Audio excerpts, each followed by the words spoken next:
Bismillahirrahmanirrahim. Assalamualaikum warahmatullahi wabarakatuh. Perkenalkan, nama saya Hestri Sastia Fardana, mahasiswi PPG Prajabatan kelas 3C Universitas Tanjung Purah. Nah, pada topik ini yaitu tentang aksi nyata di topik 3, pengelolaan pendidikan di daerah perbatasan.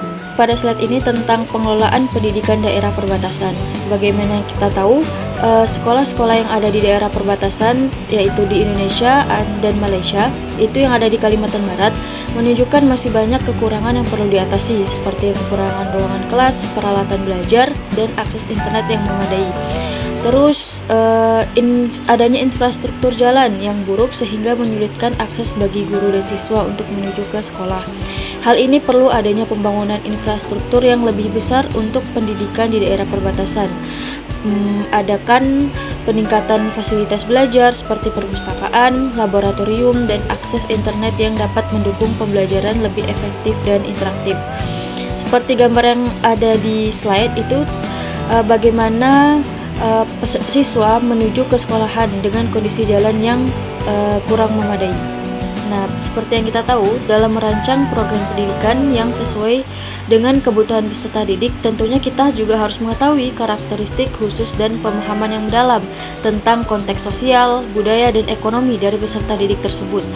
Terus untuk memahami keadaan sosial dan ekonomi masyarakat setempat dengan melakukan diskusi antar orang tua dan tokoh masyarakat yang ada di daerah perbatasan.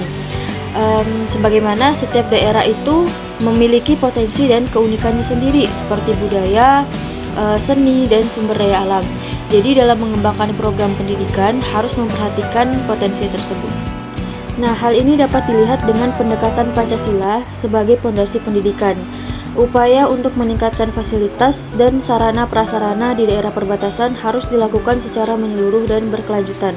Oleh karena itu, kita dapat merancang program-program bantuan seperti buku, peralatan belajar, seragam, dan beasiswa, serta penyediaan transportasi gratis yang diperlukan untuk akses menuju sekolah.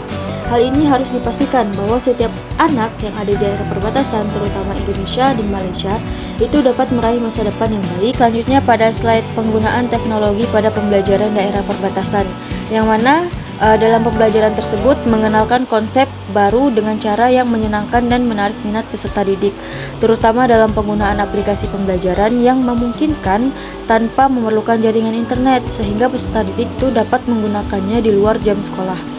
Aplikasi pembelajaran itu digunakan dengan cara yang lebih fleksibel dan mandiri, melalui penggunaan e-book juga bisa, atau perpustakaan digital, dan yang akan memberikan kesempatan bagi peserta didik untuk membaca buku, referensi, dan novel yang dapat meningkatkan literasi di rumahnya selain di sekolah. Nah, berikut bentuk gambar-gambar penggunaan teknologi yang saat ini masih digunakan di daerah-daerah perbatasan atau daerah-daerah terpencil. Pada slide selanjutnya itu terlihat ada video YouTube, yaitu perbatasan Indonesia-Malaysia yang berlokasi di SDN 04 Merakai Panjang. Nah, melalui video tersebut itu ada pembangunan fasilitas dan sarana prasarana penunjang pendidikan dan pembelajaran yang ada di daerah perbatasan, terutama di SDN 04 Merakai Panjang, Kecamatan Puring Kencana, Kabupaten Kapuas Hulu, Kalimantan Barat. Itu melibatkan TNI. Nah, jadi dalam kolaborasi multi stakeholder, yaitu sangat relevan dengan konteks pendidikan dengan melibatkan TNI, masyarakat, dan pemerintahan lokal untuk mengatasi tantangan pendidikan di daerah perbatasan. Nah, terlihat bahwa kondisi sekolah yang memprihatinkan itu hanya ada 12 murid dan 4 tenaga pendidik. Nah, jadi melalui adanya kehadiran TNI itu tidak hanya membantu rehabilitasi bangunan sekolah, tetapi juga menyediakan sarana belajar itu seperti meja, buku, kursi, dan alat-alat belajar lainnya. Nah, hal ini menunjukkan pendidikan di daerah perbatasan itu masih memerlukan perhatian dan kerjasama lintas sektor untuk lingkungan belajar yang lebih kondusif.